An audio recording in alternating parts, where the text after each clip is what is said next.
அருகே நீ ஓடோடிவா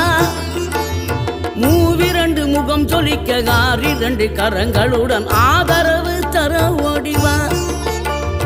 ஆறுபடை வீடும் அருள் வழங்கும் முருகா அருகே நீ ஓடோடிவா மூவிரண்டு முகம் ஜொலிக்க ஆறிரண்டு கரங்களுடன் ஆதரவு தர ஓடிவா ஈசன் மகனே என்னை காக்க இங்க உனையன்றி வேறாரையா நெஞ்சார நான் நினைக்க பஞ்சாமிர்தம் கொடுக்கும் ஒரு தெய்வம் நீதானையா ஒரு தெய்வம்